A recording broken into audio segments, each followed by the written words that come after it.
경제를 잘 알지 못하는 사람을 위한 당장 내 돈이 되는 정보 머니클래스. 오늘의 키워드 먼저 보시죠. 정리만 잘해도 부자가 될 수 있다. 해도 끝이 없는 게 집안 정리입니다. 버릴 건 버리고 차곡차곡 집어넣는데 도통 끝나지 않고요. 정신 차려보면 다시 흐트러져 있는 경우가 많습니다.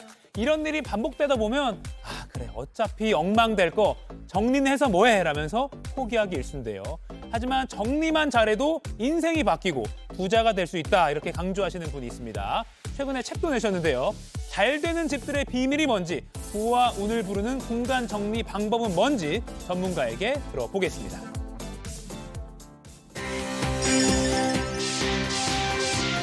정리의 여왕, 똑똑한 정리법 알려주는 정희숙 공간미학 대표 나오셨습니다. 안녕하세요. 네, 안녕하세요. 자, 일단 본론에 들어가기 전에 프로필에 보면 한국정리컨설팅협회장이라고도 소개가 나와 있습니다. 이 정리 컨설턴트 정확히 어떤 직업인가요? 네, 공간을 확 바꿔주는 일을 하고 있는데요. 네. 정리가 어려운 분들을 만나서 그 공간을 진단하고 그 공간도 만들어 드리고 또 새로운 공간도 또 재발견해드리는 일을 하고 있습니다. 어떻게 보면 심리적으로도 치유를 해주는 맞습니다. 그런 직업일 것 네. 같다는 생각도 듭니다.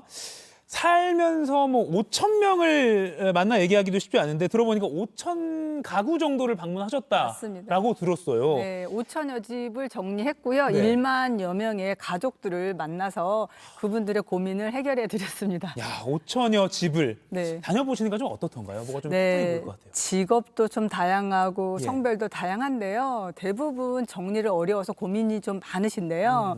사실 어떻게 어디부터 정리를 시작해야 될지 몰라서 네. 그냥 방치해두고 좀 고민하시는 분들이 많이 있으세요. 예. 지금 뒤에 나온 사진이 실제 다니셨던 곳의 사례인 거죠? 네, 네, 맞습니다. 뭐 과장해서 꾸며놓은 게 아닙니다. 아닙니다. 네. 그렇군요. 그러면 정리를 했더니 뭔가 내 삶이 바뀌었어요라고 이렇게 실제로 말하는 분들도 있던가요? 그럼요. 정리하고 나서 가장 많이 듣는 이야기가 네네. 행복해요 이거든요. 사실 정리가 주부의 일이라고 생각하시는 분들 굉장히 요새는 많아요. 그러면 안 됩니다. 그런데 남편분들이 가장 사실 좋아하고요. 그 이유는 없었던 공간을 만들어 주기 때문에 집에 빨리 들어오고 싶다고 하시고요. 정리하시고 나서 취업했어요. 새롭게 일을 시작했어요. 자격증 딸 거예요. 살을 뺐어요 하시는 분도 많이 있습니다. 그렇죠. 그러니까 집이 좀 깔끔하면 이제 내 몸을 가꾸고 싶은 생각이 맞습니다. 들거든요. 네네. 그렇군요. 오늘 이거 보시는 분들 삶을 좀 바꿀 터닝 포인트가 될 수도 있을 것 같습니다. 자, 오늘 주제가 정리만 잘해도 부자가 될 수 있다 합니다. 네, 맞습니다. 다녀보신 집 중에 소위 잘 나가는 집, 네. 부잣집도 많이 가셨을 것 같은데 그런 집들의 특징을 발견하셨다고요. 네. 첫 번째 특징은요. 서재가 꼭 있습니다.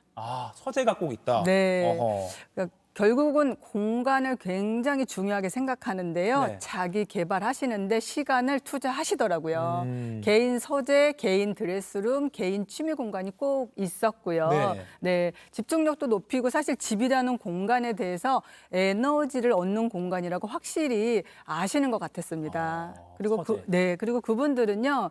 좋은 물건을 사시고요. 네. 오래 쓰고 아끼면서 관리하시더라고요. 아니, 부자니까 좋은 물건 사는 건 알겠는데 네. 오래 쓰고 아끼면서 쓴다고요? 네, 왜냐하면 물건을 살 때 그냥 사시는 게 아니에요. 네. 일반 분들은 싸니까, 저렴하니까, 세일하니까 그냥 좋아 보여서 쓸 것 같아서 사는데요. 그분들은 하나를 사도 내 취향에 맞는지, 정말 우리 집에 어울리는지 그런 고민을 많이 하시고요. 항상 깨끗하게 관리하시니까 오래 쓰시더라고요. 네, 그리고 물건보다 공간을 되게 중요하게 생각하세요. 물건보다 네. 공간. 네, 그래서 전체적으로 정리를 하는 이유도 또 인테리어를 하는 이유도 네. 전체적으로 조화를 다 만들어서 이 집의 취향과 분위기를 자기한테 맞게 아하. 결국은 공간의 주인으로 사는 그런 목적을 굉장히 중요하게 생각하십니다. 그렇군요. 지금 뒤에 저희가 이제 아까 정리를 했는데 네.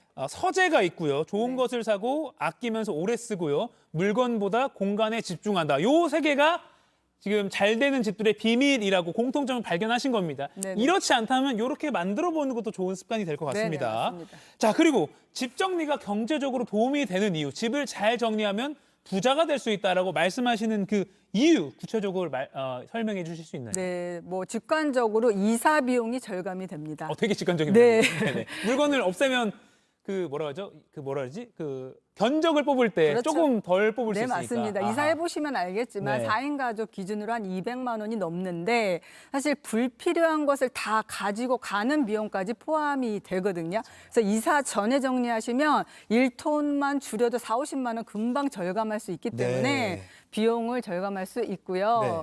정리를 하면 어떤 일이 있냐면 그저 집에 있는데 못 찾아서 못 쓰는 물건을 사용할 수가 있어요. 아. 그래서 기존 물건을 사용할 수가 있습니다. 대부분 물건들을 많이 사는데 그렇죠. 못 찾아서 또 사는 거거든요. 청바지 저 한 똑같은 게 한 3-4개는 있어요. 어디 막 옷장 깊숙한데 한 2개 들어있거든요. 네. 나중에 찾으면 이거 왜 샀지? 이렇게 되고. 네, 정리가 안 된 분들 가보면 줄자가 여기 있고 저기 있습니다. 아. 네네. 그리고 못 찾아서 쓰지 못해서 시간이 가서 나중에 꺼내보니까 망가져 있는 게 많고요.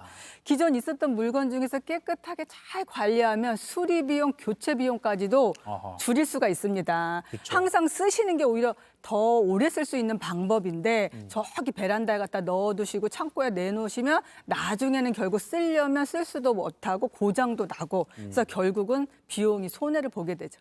지금 그 말씀 잘 해주셨는데, 그러니까 정리를 하려면 먼저 쓸모없는 걸 좀 잘 버려야 되잖아요. 네, 근데 맞습니다. 방금 말씀하신 것처럼 나중에 쓸 거, 내년 가을에 가면 필요할 것 같아. 네. 이거 나중에 언젠간 써 하면서 보관해 놓는단 말이죠. 맞습니다. 그러니까 이런 생각에서 탈피하는 방법, 그러니까 잘 버리는 방법 뭐가 있을까요? 네, 쉽게 버리시려면 아주 쉬운 것부터 결정하셔야 되는데요. 대부분 옷을 어떻게 버리지, 신발을 뭘 버리지 고민하세요. 네. 그거는 좀 난이도가 높은 겁니다. 아. 난이도 결정이 좀 쉬운 것부터 버리셔야 되는데요. 네네네. 유효 기간 지난 식품 안 드시잖아요. 그런 건 좀 확실히 버릴 수 네, 있죠. 네, 굉장히 많습니다. 생각보다. 아하. 화장품도 유효 기간이 있고요. 영양제, 약도 유효 기간이 있고요. 아. 식재료는 당연하고요. 냉장고 안에서 가장 버릴 게 많습니다. 한 3년 전에 산 냉동 망고 이런 거 들어있는 경우도 네, 있고요. 네, 네. 그래서 유효 기간 지났다는 건 사실 유행이 지난 의류도 포함이 되는데 예전에 전공했던 서적, 예전에 즐겼던 취미 생활 또한 저는 유효 기간이 지났다고 보는데 보통 유행이 돌아오면 입을 거예요. 사실 언젠가라는 꽃풍이 다시 돌아오잖아요. 네, 그런 시간의 개념은 사실 버리는 기준으로 안 되고요. 언젠가 쓸 거야, 언젠가 쓸 일이 있겠지라는 것으로 다 남기시거든요. 네. 그 언젠가가 아니고요. 몇 월 며칠에 겨울에 스키 타러 갈 때 쓸 거야. 명절에 입을 한복이야. 여름에 뭐 놀러 갈 때 가지고 갈 여행 용품이야라는 확실한 기준이 세워지셔야 됩니다.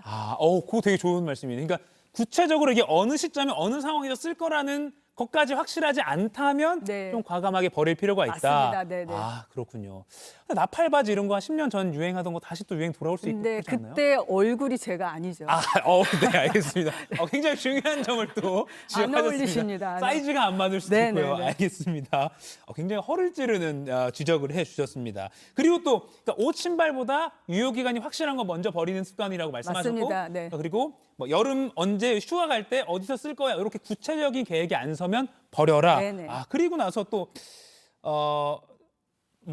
이거 다 중학교 때 첫사랑이 줬던 정말 소중한 거야. 그러니까 맞습니다. 추억이 담긴 물건 같은 건 좀 네, 어떻게 해요? 우리나라 사람들은 추억을 굉장히 중요하게 생각하는데요. 네, 네. 물건으로 다 남기기에는 너무 우리 집에 공간이 좁습니다. 예. 사진으로 남기셔도 되고요. 네, 사진 같은 경우도 액자 틀은 버리고 사진만 모아서 보관해도 되고요. 네, 네. USB 같은 데다 담아서 보관하시면 부피를 훨씬 더 줄일 수가 있습니다. 네, 요새 또 스마트폰으로 사진 간단히 찍을 수 있으니까 네, 네, 네. 그냥 찍어놓고 어차피 갖고 있어서 안 보거든요. 맞습니다. 그러니까 버리는 것도 낫겠다. 자, 그럼 이제 어떻게 보면 핵심입니다. 물건을 잘 버리고 나서 남은 것들을 이제 정리를 깔끔하게 잘 하는 그 비결도 알려주시죠. 네, 동선이 굉장히 중요한데요. 네. 사실 동선별로 정리를 하려면 공간의 목적이 확실하셔야 됩니다. 대부분 정리하려면 정리하자 이러고 정리를 시작하거든요. 네. 그러면 안 되시고요. 공간의 목적을 반드시 정하셔야 돼요.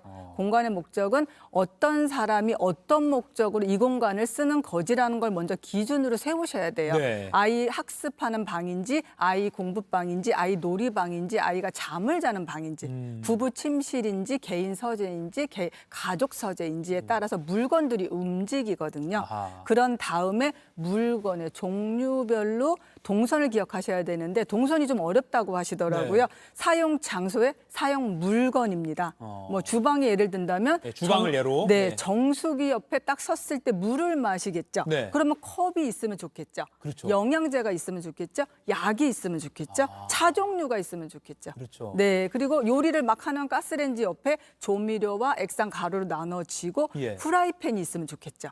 그리고 요리를 완성했을 때 밀폐 용기를 딱 위에 두면 반찬을 만들어서 담으면 끝입니다. 그렇죠. 그게 바로 동선을 줄여주고 시간 절약이 되는 방법이죠. 지금 이제 실제로 대표님께서 했던 사례가 나오는 것 같습니다. 네네네. 그런데 생각해보면 정수기 옆에 영양제 두고 맞습니다. 컵 두고 하긴 하는데 이게 잘 정리가 되려면 개수도 좀 줄여야 될 것 같고 앞서 말한 그럼요. 전제가 돼야 될 것 네, 같고요. 네, 네. 그리고 또 보면 동선 말고 시스템을 강조하신 것도 제가 그렇죠. 봤거든요. 네, 그건 또 이게 무슨 말인가요? 시스템이라는 건 뭐냐면 사용 장소 옆에 사용 물건이라는 것도 시스템이고요. 네. 공간의 목적에 맞지 않는 물건을 두지 않는 것도 시스템이고요. 재고량 자체를 줄여주는 것도 시스템입니다. 예. 사실 불필요한 거 잡동사니를 많이 다 가지고 계시거든요. 네. 그런 물건을 제거해내고 내가 관리할 수 있는 양만큼 갖는다. 그래서 학교나 유치원에서도 어린 아이들이 정리를 하고 생활할 수 있거든요. 네. 그래서 우리 집에도 정리 시스템을 만들어야 됩니다. 예, 공간의 목적을 먼저 세우고 네. 동선 그리고 장소와 물건 그 시스템을 잘 맞습니다. 체계적으로 만들면 지금 이런 집이 이렇게 깔끔하게 변할 수 있다. 그리고 이렇게 변하면 자신의 삶의 터닝 포인트가 될 수 있다까지 네네. 정리하겠습니다. 지금까지 머니클래스 정희숙 공간미학 대표와 이야기 나눠봤습니다. 고맙습니다. 감사합니다.